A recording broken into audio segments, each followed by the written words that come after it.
সুপ্রিয় দর্শক, আজকে আপনাদের আমি একটি গুরুত্বপূর্ণ বিষয় দেখাবো যে আমরা কি কারণে ফেসবুক মনিটাইজেশন পাচ্ছে না। কন্টেন্ট মনিটাইজেশন না পাওয়ার একটাই মূল উদ্দেশ্য বা কারণ হচ্ছে আমার ভিডিও লাস্ট পর্যন্ত দেখুন।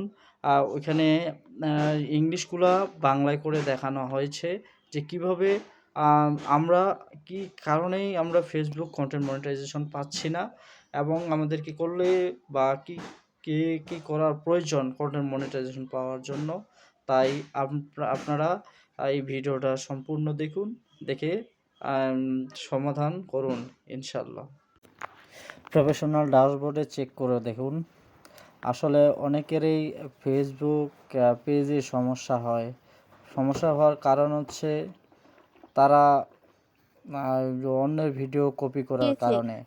এখন আমি আপনাদের এই সমস্যাগুলো দেখাবো যে কি কারণে এই সমস্যাটা হয়ে থাকে। এখন এই জিনিসের অপশানগুলোতে দেখুন, এখানে দেখুন এই যে লেখা আছে প্রপার্টি সাপোর্ট আর্টিকেল। এখন কমিউনিকেশন সার্টিফিকেটে ক্লিক করে দেখলাম যে কমিউনিকেশন স্ট্যান্ডার্ডে দেখেন এইখানে ইন্ট্রোডিউকশন দেখা দেওয়া আছে যে কি কারণে ফেসবুক এই সমস্যাটার কারণেই যে কন্টেন্ট মনিটাইজেশন দিচ্ছে না। এইখানে সব স্ট্যান্ডার্ড কমিউনিকেশনটা দেওয়া আছে। নিচে দেখেন প্রাইভেসি ভায়োলেশন। এই প্রাইভেসি ভায়োলেশনের কারণে কিন্তু কোনোভাবেই ফেসবুক অ্যালাউ করে না অন্যের ভিডিও কপি করার কারণে এটাকে প্রাইভেসি ভায়োলেশন দিয়ে থাকে। এই প্রাইভেসি ভায়োলেশনের ডিটেলস এখানে দেওয়া আছে। যদি ইংরেজি বুঝতে না পারেন তাহলে বাংলা করে দেখেন যে প্রাইভেসি লঙ্ঘন, যেটাকে ভায়োলেশন, যেটাকে লঙ্ঘন বলা হয়, যে নীতির বিশদ, যে এখন কোন নীতি যুক্তিপূর্ণ ব্যাখ্যা দেওয়া আছে। যে এই যুক্তিপূর্ণ ব্যাখ্যাটাতে দেখা যাচ্ছে যে অনেকেরই এই সমস্যা হয়ে থাকে। তো কার্যকরণীয় রিভিউ টিম, এটা এই পরিবর্তন, মানব শোষণ ইত্যাদি এগুলা সমস্যা করে থাকে। এখন নিচে দেখেন ইন্ডেক্সুয়াল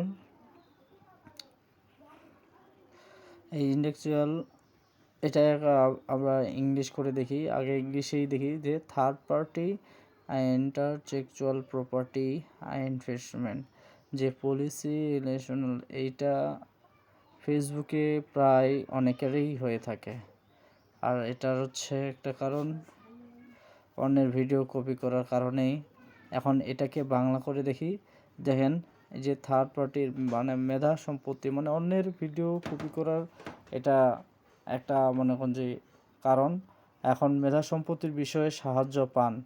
এখন যে অন্যের ভিডিওর কারণে যে লঙ্ঘন করা হয়েছে, এই লঙ্ঘনের কারণে ফেসবুকে এই সমস্যাটা ধরিয়ে দিয়েছে। এখন এটাকে সমাধান করতে চাইলে এখন নিজে ভিডিও যে ওদের নিজের ভিডিও নিজেই তৈরি করতে হবে এবং নিজের কণ্ঠ, নিজের ফেস, এগুলোর মাধ্যমেই ভিডিও তৈরি করতে হবে।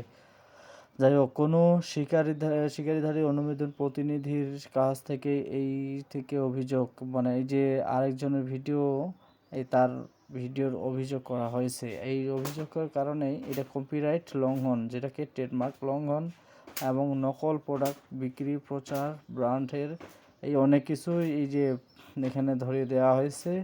এটা হচ্ছে অন্যের ভিডিওর ইউজ করার কারণেই এটার সবচেয়ে মূল সমস্যা। যাই হোক, এখন এই ফেসবুক থেকে এই সমস্যা থেকে দূর করার জন্য আমাদের একটা কাজ করতে হবে। যদিও আমরা ভিডিও ফেসবুকে ছাড়ি, তাহলে নিজের কণ্ঠ দিয়ে ফেসবুকে ভিডিও ছাড়তে হবে।